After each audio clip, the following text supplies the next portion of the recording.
here we are, not at NAB during our coronavirus pandemic lockdown here, the ProVideo Coalition. We're chatting today with Mr. Paul Babb from Cinema 4D and Maxon. Wait, the company's not Cinema 4D, it's Maxon and Aharon Rabinowitz, who they just had some cool new announcements for Red Giant. And the first thing I want to get into here is a little bit of talk about I don't think it's a merger of companies, but Paul, tell me a little bit about the sort of joining forces of Maxon and Red Giant. The Red Giant Maxon merger closed, what was it, mid-January, Aharon? And yeah, we're only 90 days into getting to know each other, getting to like each other. Actually, we already liked each other. You've known each other for years. What's that? You've known each other for years. We've known each other for years, and this is one of those easy ones to a certain point. The synergies are absolutely amazing. We're philosophically the very same types of companies. We serve a lot of the same types of customers.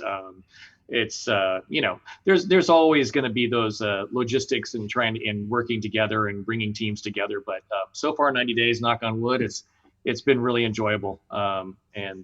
There's going to be some exciting things coming. We've got an incredible team of developers, marketing people, salespeople.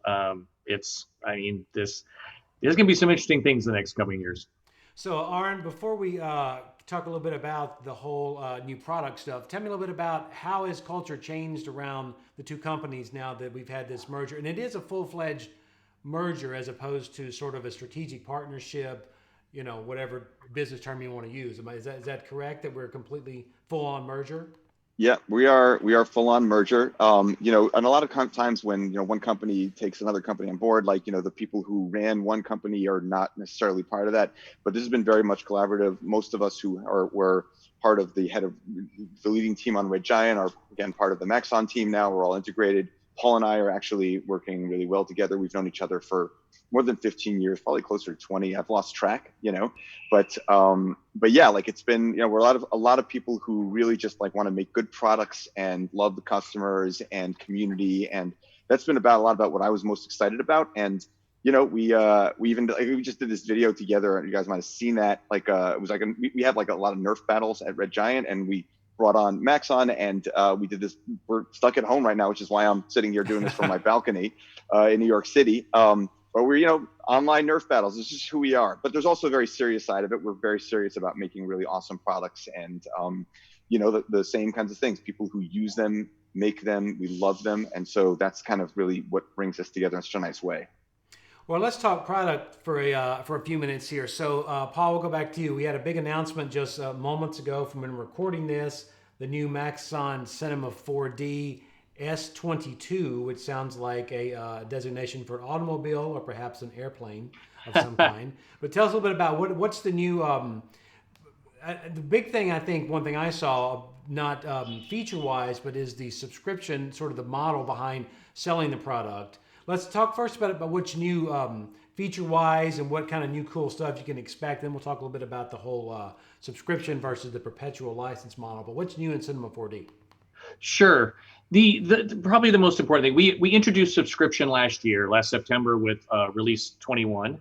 And one of the things that subscription affords us is the ability to release features or significant upgrades as soon as they're ready. Typically, before we had subscription, we had always had the perpetual license, and you pretty much gear up and have your big release once a year, and you have all those features. And there had been times previously that we would have a feature or two that would be ready to release, but legally, because we're a publicly traded company, you can't just release features for free. And you certainly don't want to hit people with 2 upgrades a year and all those types of things. So with subscription, it allows us to release these features and upgrades as soon as they're ready. And so we've got some great new features that are coming out. And I should say, for perpetual license holders, we still have a perpetual license. For the perpetual license holders, there will be an upgrade later this year, which will include all the features of S22, S meaning subscription, and a lot of other features and upgrades that'll come later on in the year. So the perpetual license holders will get their opportunity to get those features as well. But let me ask you a quick question though. Is it there will always be a subscription and a perpetual, or is this sort of a shift to the subscription model entirely, or will there always be the choice? Currently, we have a subscription and a perpetual license offering, and there will be an upgrade for the perpetual license coming later this year. Gotcha. All right, what feature-wise, give us a little bit of talk on what some of these cool new features are, because I was looking over the list, and you and I have talked at NAB before that as an editor, I don't do a ton of visual effects stuff, and I've played in Cinema 4D plenty of times over the years. It's so much fun, but it still, years on from when we had this conversation outside of your booth a few years ago, it still scares the crap out of me. Well, we do have the distinction, but I can say this honestly, that we are probably one of the easiest 3D packages to pick up and learn. It's it's got a very Adobe-like feel. We approach it very much in terms of how designers want to add 3D to their workflow. We've worked very hard over the last 2 decades to try to make it more accessible to designers, motion designers, so that they can easily add 3D elements into their workflow. In terms of the new features of S22, one of the most requested features of the last few years has been an improvement to our UV manipulation tools. UVs is the way textures are applied to, or materials are applied to 3D surfaces, so that the surfaces look real or look good. And so we've got some great new unwrapping features. There's a new automatic UV feature. So this is one of those ease of use types of things. The new automatic UVs is basically a one-click solution. You decide where you want to put the seams, you hit a button, and it creates the UVs for you. So for those people who never wanted to bother with UVs, it's a great solution. And for those who are looking for a quick get started and see if there's anything else they want to do, it's a great new function inside of the UV tools. There's new visualization tools for coloring and seams where they come together, overlapping, just a lot of things that make it easier to manage UVs, which is going to be one of those subject matters for you on 3D that sound a little complex, but it's not as complex if you think. If you just imagine taking a 3D model and flattening into a 2D representation, and you're applying textures to it so that when you look at it in 3D, it looks good. But these tools make that process that much easier.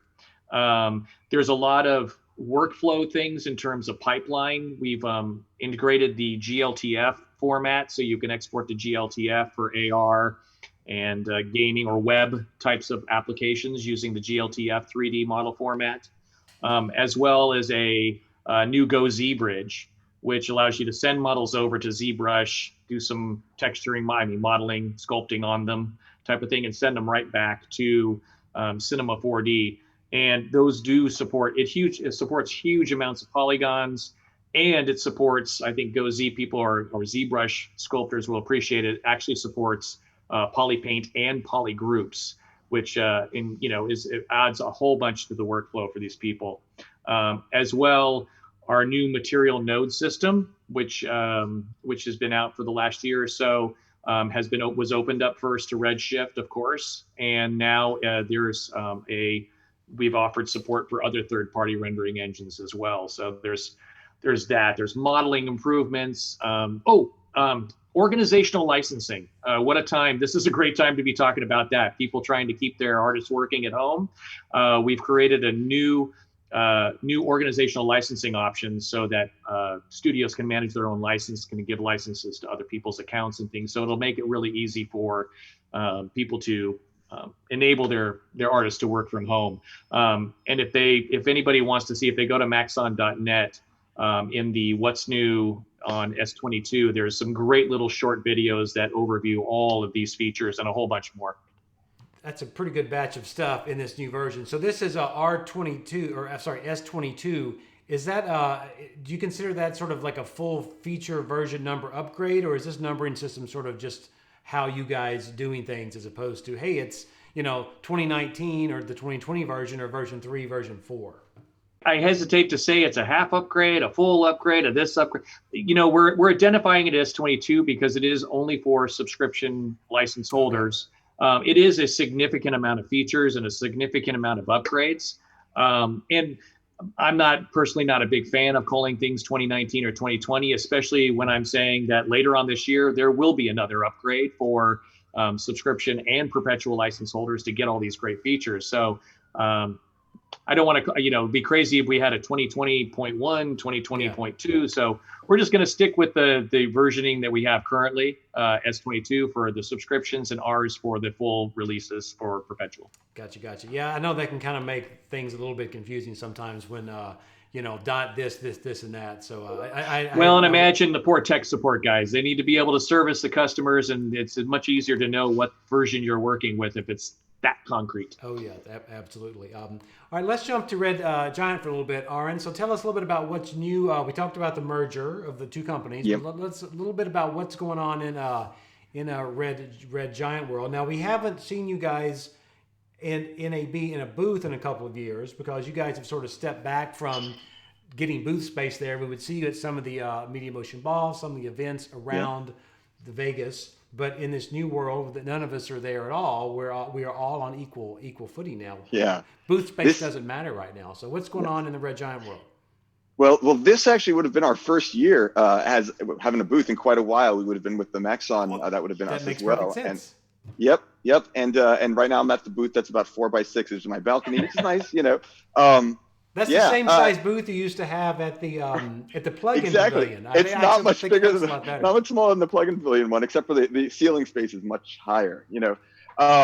So it's funny. We I want to just address something which is interesting. You talked about Cinema 4D being scary. I've actually taught Maya and 3D Studio Max. I was teaching that at Pratt a long time ago, and when I came across Cinema 4D and found that this is a program that I've been using now since then for many, many years, because when you want to do something simple, it's actually simple to do in Cinema 4D. And so much of motion graphics is about creating simple things and turning them into complex animation. And Cinema 4D has really excelled at doing that tremendously. And so it's become the tool that I've used for the last decade at least.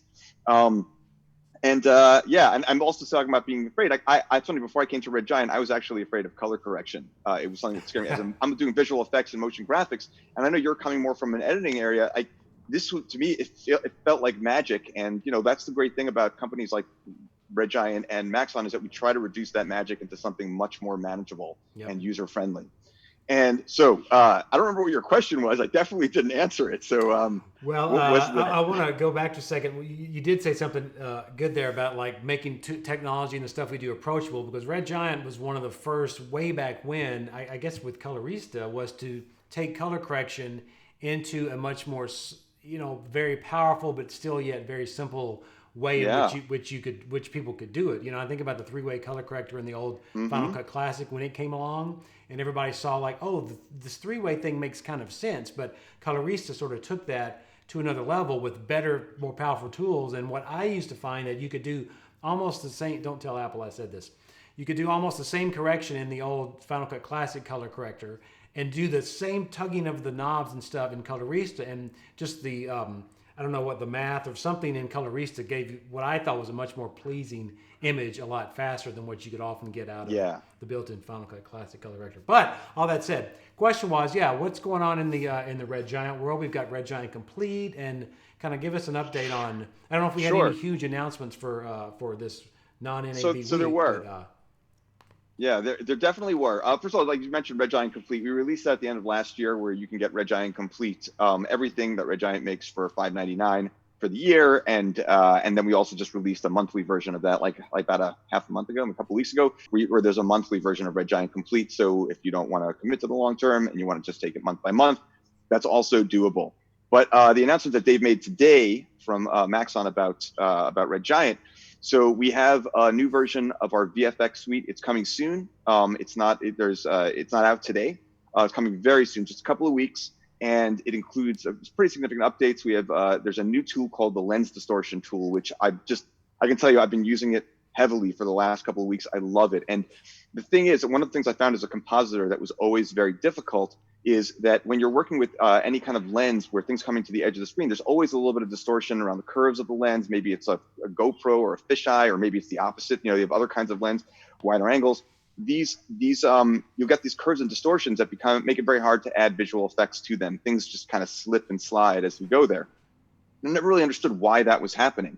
And one thing I know is that, like, for example, at Industrial Light and Magic, every shot practically they get that they shoot, they have information about what lens was used. So they know they can work with this stuff. Most people don't get that kind of thing. Most people, when they're shooting out somewhere and they want to do something, they don't know what kind of lens, they don't remember what the settings were. Lens distortion is a tool that will look at your footage and you help it just identify lines that should be straight but are not. And based on that, it will figure out what the distortion, the curvature of the lens was, so that you could then add visual effects or motion graphics into your shot that will match up with the actual curvature and distortion of the lens. It's really powerful, but so easy to use. And it's actually, in the last couple of weeks, I've been like, oh my God, how did I not have this until now? And one of the things it really makes a lot easier is motion tracking. If you're doing like 3D camera tracking, when there's distortion, After Effects, for example, has a lot of trouble once you start getting to the distortions at the side of the lens, at the edge of the screen. And so this makes it a lot easier. So that's lens distortion. Also, Super Comp, which something we introduced last year, which is our compositing environment that works within After Effects. We've added a couple new tools. One of them is the color matching. That's probably, for me, as a compositor, one of the most significant, which is when you add something to the shot, there's like the color won't match the background necessarily. And so there's just a button that's been added into the color corrector that's in there. And by the way, it uses that same Colorista-like color corrector. And when you just press on a button, it instantly uses the white and black balances back colors to balance the stuff you've added in to match that, so it feels like it's really part of that environment. And it's aware of where that image is over another image. So if you got a robot standing in the background and you're just putting it right up against the sky, and even though the ground is dark but the sky is hazy and pale, like it will update that and make that robot look like it belongs in the sky. So it's really cool, all kinds of stuff like that. We've also done some big updates to the optical glow plugin, which also are included in SuperComp's optical glow. So we can separate the red, green, and blue channels for the glow, but we also have a volumetric type kind of a glow that's been added to it. So it's I'm trying to remember exactly what it's called. It's called Radiate. Yeah, so that'll be out too. Kingpin Tracker, which is our really awesome corner pin tracker. I love that name, by the way. Yeah, no, actually, I love at Red Giant, when we have time to name a product, we have like a channel where we all jump on, and I'm the first person to jump in with Tracker McTrackface or something like that. But we kind of go back and forth until we all just get to kind of vote in on the thing, and that was one that stuck. So Kingpin Tracker tracks, it's very extremely reliable, very fast corner pin tracker, and we've added in like sort of like a way of moving it around. You can now see sort of like a vanishing point, so you can see what you're tracking, like how far down does it go. It's very useful for a lot of different kinds of compositing situations. And there's more to that. I kind of can't get into all of it, but there's one other thing that I think is pretty cool, is that our shadow and reflection tools now have this distortion that's been added to it. You can use the image to distort the shadow or the reflection. So when you're adding a reflection, like you're over water, the ripples of the water will kind of permeate into the reflection and be added to it, so it feels very much like it's part of the environment. It's pretty much what we got going on for VFX Suite. And there is one other thing that Dave mentioned today, which is that there's an update to trap code coming, which is particular and form will now be able to bring in Cinema 4D files as emitters. So you'll be able to use, if you have a 3D object in Cinema 4D or sequence, then particular and form will now create particle systems based on that, on the vertex points of the model. And then also Trapcode Mirror will be able to load those 3D models from Cinema 4D as actual 3D models in After Effects. Aaron, talk for a second about the whole, obviously if someone buys the Red Giant Complete, that's everything you talked about is in their package, and there's way more than just what you discussed. But someone new kind of jumping into the Red Giant universe, if they say they couldn't afford Complete, or how do they navigate what product tier to buy, or where do they kind of jump in, or is that totally dependent on what they want to do? Right. I mean, I think it's what people want to do, but what I will say is, of all the options of buying pretty much everything at Red Giant Complete, with the exception of maybe one suite, is maybe two, is the most inexpensive of all of them. And you get, when you buy Red Giant Complete, you get Trapcode Suite, Magic Bullet Suite, Shooter Suite, VFX Suite, and Red Giant Universe. So you get all of those. And for example, like, Universe is $199 a year. Magic Bullet Suite, as the head of marketing, I probably should have known that, but I think it's $899, and VFX Suite is $999. But for you want to get everything for the year, then you get Red Giant Complete, and that's and that's $5.99, and that includes any updates that come out, which is not necessarily something like you'd have to pay for with each new release. It's I think that and I'll throw this question out to the both of you because we're talking licensing models for a second. Have you found that people are less resistant now to subscriptions than they used to be? Because early on, like when Adobe went subscription, for example, it was just the end of the world for a lot of people because they did not want to pay monthly. But I think what we see now is there are tons of subscription suites out there, and the complaint that I still hear some about subscription is that I can't afford everything because most everything is gone subscription. So I'm just wondering how the customer base, reacts to moving to the subscription model, or just, where you guys stand on that in this sort of present day. Sure, I can address that to a certain point. Everything is offered subscription at this point, and the world is kind of going that direction. It really doesn't have much choice. And the conversation that it's expensive, the one thing I can say is Cinema 4D perpetual licenses are $3,000, and then upgrades, are around $1,000 a year. Subscription is $720 a year. So one of the things that we found, or we've really wanted to do, was to remove that obstacle of getting in, because previously our customers would pay $3,000 or whatever it was for their license, and then they paid an annual maintenance, which was basically $725, so actually $5 more than our current subscription. What we did was remove the $3,000 buy-in, so anybody can now just get in for the $720. The other advantage of having the subscription is what we're doing, having a mid-cycle releases when features are ready, so that you can get those things as soon as we can release them. In terms of acceptance, the majority of people have been pretty happy about it. There's a very vocal minority of people who really, really, have a passion for and want that perpetual license. And those people often speak a lot on the internet. I don't know if you've noticed that.